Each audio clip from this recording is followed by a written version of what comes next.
The Titanic, Lost and Found. Chapter 1, The Wonder Ship. It's April 10th, 1912. The whole world is talking about an amazing new ship. Its name is the Titanic. The ship is getting ready to leave on its first trip across the ocean. It is going all the way from England to America.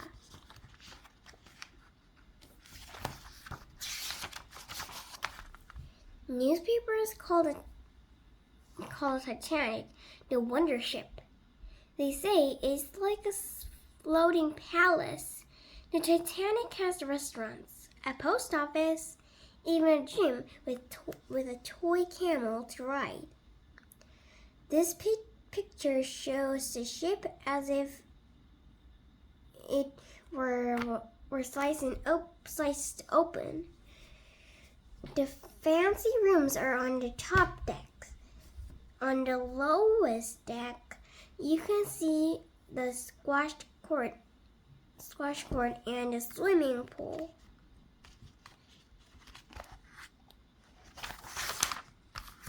The Titanic is the biggest ship the world has ever seen. The ship is almost 4 city blocks long and is as tall as an 11-story building. Best of all, experts say that the Titanic is the safest ship ever. They say it cannot sink. Why? The ship doesn't have one bottom, it has two. One is inside the other. The lowest part of the Titanic is divided into 16 watertight compartments. If one compartment starts to flood, the captain just pulls a switch. A thick steel door will shut. The water will be trapped. It cannot flood the rest of the ship. 2 or 3 or even 4 compartments can be full of water. Still, the Titanic will float. The Titanic has other nicknames. The Rich Man's Special. Some of the richest people in the world are sailing on the Titanic. Their tickets cost more money than a sailor earns in his lifetime. Not all passengers are rich. Some have very little money. They are not traveling as for fun. They're going to find a new home in America. At last, the big moment comes. The Titanic is ready to sail. Crowds line the shore. Flags wave. A band is playing. Passengers come out on the decks. They wave goodbye to their friends. The engine roar. Slowly the ship steams out of the harbor. The Titanic has begun its first voyage. No one guessed this will also be its last. Chapter 2, Iceberg. It's April 14, 1912. The Titanic is in icy waters off the coast of Canada.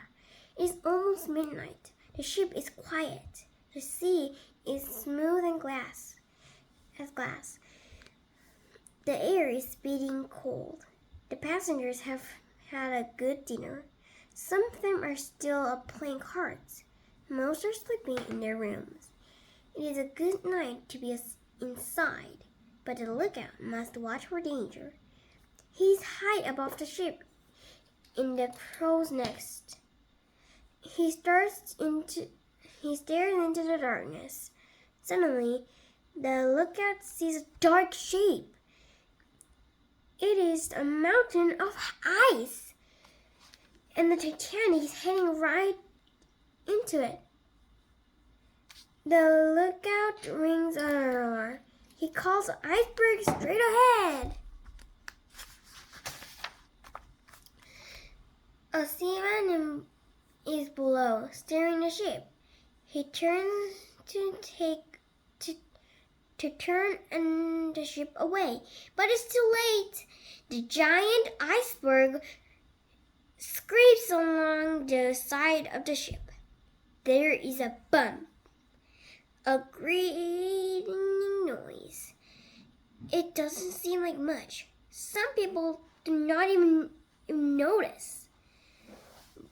The captain hurries from his room. He goes down below. He wants to see if the ship is hurt. Soon he learns the terrible truth. The iceberg has hurt the ship badly. Water is pouring in. 5 of the watertight compartments are already floated. And that's too many. Nothing can be done now. It seems impossible, but it's true. The Titanic is going to sink. The captain gives his orders. Wake the passengers, radio for help, and make the lifeboats ready. The captain is afraid.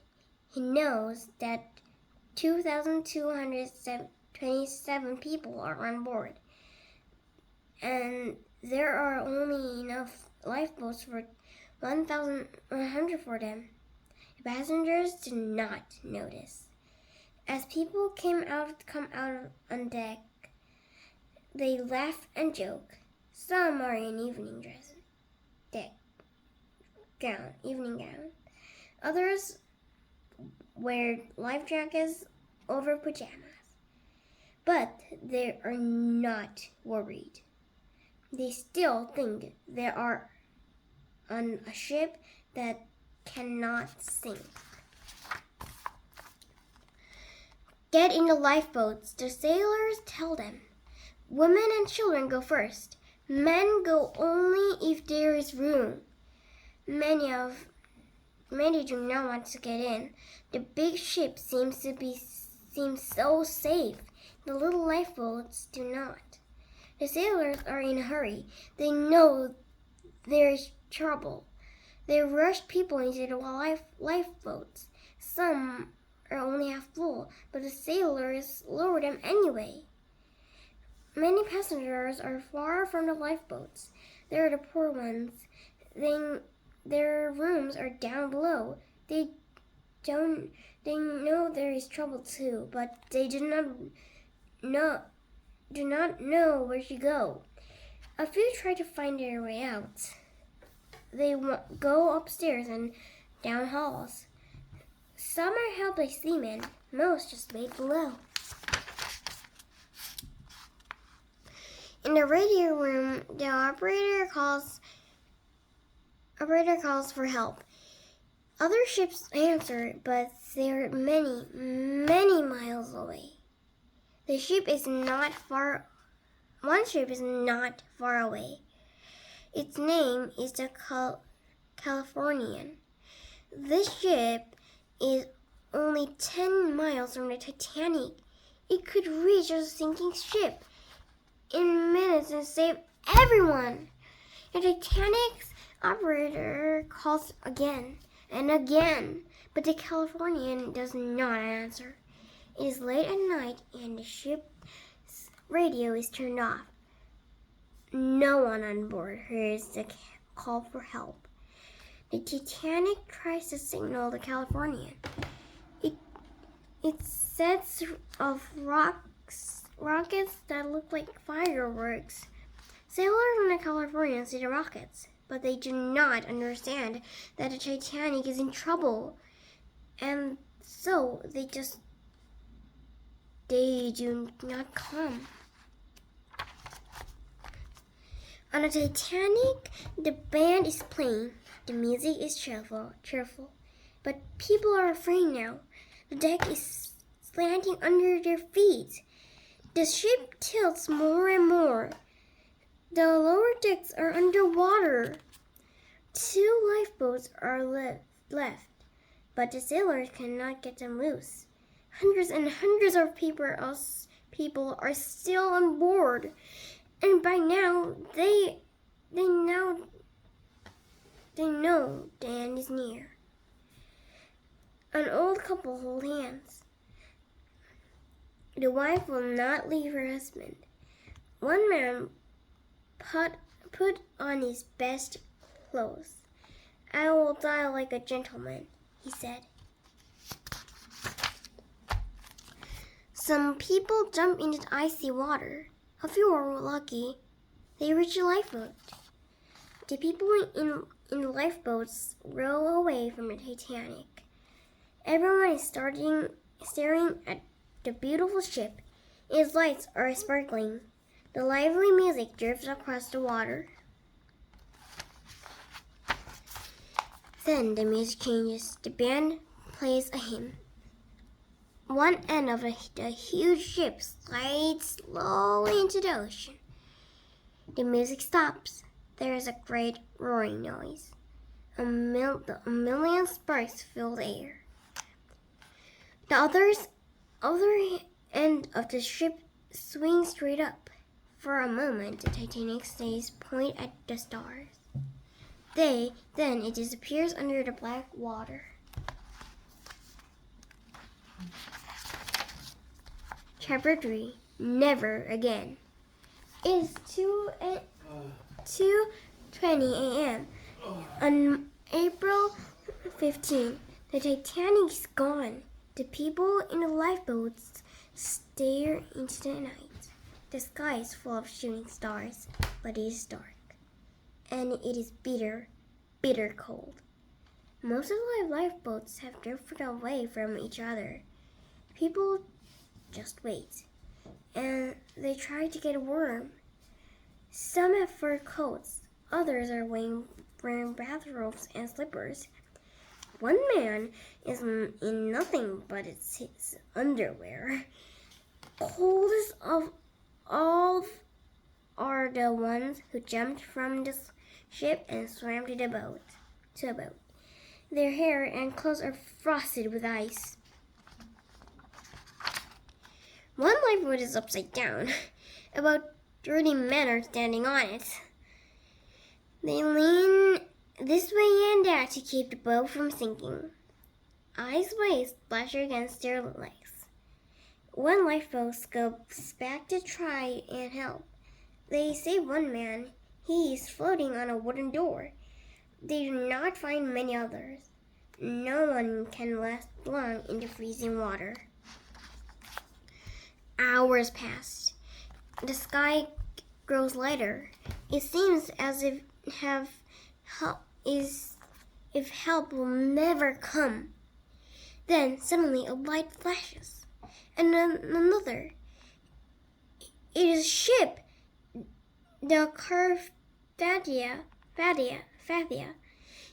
It has come from 58 miles away. Everyone waits and cheers. They make torches and bring paper, handkerchiefs, anything they want to make the ship see them. The sun begins to rise. There are icebergs all around. The rescue ship almost hits one, but it turns just in time. The ship keeps heading toward the lifeboat. Help has finally come. All eyes are on the rescue ship. Boat by boat, the people are taken aboard. The sea is rough and it takes many hours. But at last, everyone is safe. Soon, the news flashes all around the world. The unsinkable Titanic has sunk. More than 2,200 people set out. Only 705 are rescued. How? Why? No one can understand. When a rescue ship reaches New York, 40,000 people are waiting. The Titanic survivors tell their stories. The world learns the truth. The safest ship was not safe at all. It was too late for the Titanic, but it was not too late for the other ships. New safety laws were passed. Many changes were made. Today, every ship must have enough lifeboats for every single passenger. And every ship has lifeboat drills so people know when to do if there is an accident. Ship radios can never be turned off. Every call for help is heard. And now there is a special ice patrol. Airplanes keep track of dangerous icebergs. They warn ships. Never again can an iceberg take a ship by surprise. The Titanic was a terrible loss, but the world learned from it. Years went past. The Titanic lay many miles down in black, icy cold water. No divers could go down in such deep water, and no one could even find the ship. The map below showed you roughly where the Titanic sank. Some people thought the Titanic had been crushed. They said it was probably in a million pieces. Yet treasure hunters keep on dreaming of the wonderful ship. They were sure there were gold and gold and diamonds and pearls. A man named Robert Ballard dreamed of the Titanic too. Robert was a scientist. He studied the ocean. Robert worked in a famous laboratory in Woods Hole, Massachusetts. He didn't care about treasure. He just wanted to find the ship. He thought about it for years. Robert has a special invention. It was a kind of underwater robot. Its name was Argo. Argo could dive down very, very deep. It had lights and a video camera. It could skim along the ocean floor. It could take on underwater video pictures, and it could see them to TV screens on the ship. Robert read all about the Titanic. He looked at maps and photos. Finally, he was ready. He thought he knew where the mystery ship was waiting. In the summer of 1985, Robert sailed north to Newfoundland.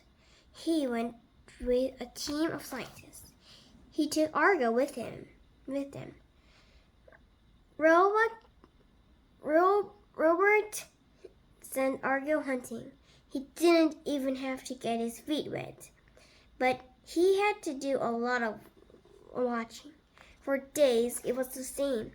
He saw sand and more sand. Then at last, something different flashed on the screen. Was it a ship? Yes, it was. A huge ship. The other scientists began to cheer. They had done it. They have found the Titanic. Robert could not believe his eyes. It was like seeing a ghost. There was the Titanic sitting on the ocean floor. It had broken apart, but Robert could see how beautiful it still was. Over the days, Robert saw more and more of the ship. He saw the crow's nest where the lookout first spotted the iceberg. A beautiful glass window lay in the sand. The ship's giant anchor were there. Bottles of wine were scattered about, and suitcases. It was amazing, and it was so sad. So many people had set out on the voyage. So few had returned. Finally, Robert sailed home. He did not tell anyone where he found the Titanic. He hoped the ship would stay just as it was. He did not want treasure hunters to come and loot it. Robert wanted to go back to the Titanic. And a year later, he did. He landed a small submarine right on the deck of the Titanic. He sent a robot inside the ship. Robert did not take anything, but he did leave something behind. It was a message. He left it for anyone else who might find the Titanic. It asked that the great ship be left in peace.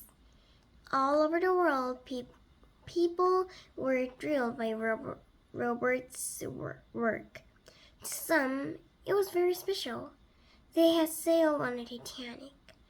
They had been small children then, but now they were very old.